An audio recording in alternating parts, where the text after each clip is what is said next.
pretty emotional day, really to honor these seniors and everyone just really rally around them to show their support and do everything that we could to give them a win on Homewood on their senior day. So couldn't be prouder. Guys played their butts off and really dug in when they needed to.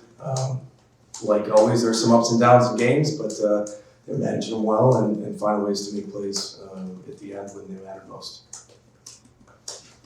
Question? Peter, you got multi-goal games from everybody at your second midfield line. The depth that you've been able to develop in particular today, how valuable is that and how important is it not just for now but moving forward? Yeah, I think that's massive. I mean, Coach Crawley's been doing such a good job, trying to develop depth constantly. He's been playing a lot of guys, so when you have, one or two guys that are not in the lineup, or you got guys that are shuffling around from the first to the second midfield, sometimes down to attack. I think everybody's just buying into being a selfless teammate and making sure that we all embrace our roles and we want to have the best role players in the country. We want to be the best role players we possibly can. And it shows in games like this. It doesn't matter what your opportunities look like, what label of your position you start the game with. You have a chance to make a play. It's for us. If it makes the team better, it's a great idea. Jacob, you guys are off to a 9-3 start, first best start since 2018. How refreshing is it to be at this place after previous years been more tougher? Yeah, I think we're all very grateful, especially in my senior class. We've been through a lot, but we've kept a level head through all these years, and this is a very special season, a very special team, and we try to emphasize this week. Today was senior day, but it wasn't about us. It's about this whole team every week, and honoring the seniors is great, but all we want to do is play for each other and win. So, a 9-3 start is great, but we're looking forward and looking forward to what we can do next.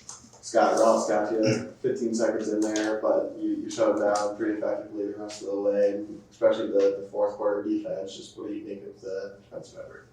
I wouldn't be able to do my job if it wasn't for Monday through Friday. The scout team pushing me and the rest of the defense, having my back. That was a mistake by me, and they all came up to me. And they were like, "It's all good, get the next one." And that's just the chemistry and camaraderie we have on this defense. So I couldn't do it without them. Surrounding you guys with, this is another game in the fourth quarter that you guys played pretty well to close it out and get a win. What do you attribute that to? And is it just the kind of improvement you guys have had throughout the season?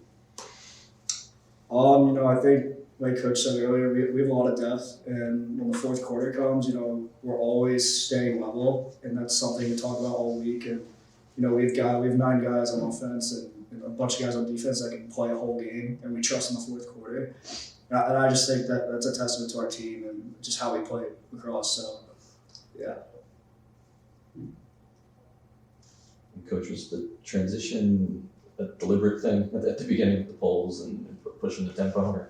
It's always going to be deliberate to a degree. I don't want to go out there and say let's try and get 7 to 10 transition goals in a game, but we've been working continually to make some adjustments to get better with it, to keep working on the patterns and the timing of when defensive guys are coming over the midfield line, and Coach Crawley's taking those guys and working with our Coach K's taking our offensive guys working on defensive transition as well. So we're trying to get better. It's one of those areas I think a few weeks ago was maybe a weakness, and we just try to get better at it. So there were some times today I don't think we were great at it, but there were some times today that it really elevated us. And so it sometimes just shows itself in the way that the game unfolds. How the guys have worked and bought into the system and seen it play on the field. Jacob, back to the depth for a minute. How have you seen it develop? I know you guys had some injuries early on. I'm sure that probably influenced it a little bit, but is this something that you've kind of seen building since early February, or was there a moment where it became really apparent? Yeah, I think throughout the whole fall, we just had guys we knew that could play all over, and obviously we had freshmen coming in. We had 2 guys that play a lot that had to get used to everything. But as the season progresses, everyone starts to figure out what they can contribute to our team, to our offense, and that's just something we take into account every week. And when guys go down, we know there's other guys that can play. When guys need a break and attack, we know there's guys that can come down and midfields can switch, and we all play with each other during practice. So I just think it's a testament of what we've done throughout the whole fall and early spring, and it's really paying off for us right now. Peter, the goal by Brett, is that one of those situations where he has the green light, or is there probably gonna be more wishes he? If there's no goalie in the net, everybody has a green light. Coach, with how the game started, just put that back to the fast pace type of question. Just do you prefer when the game does slow down the style of play?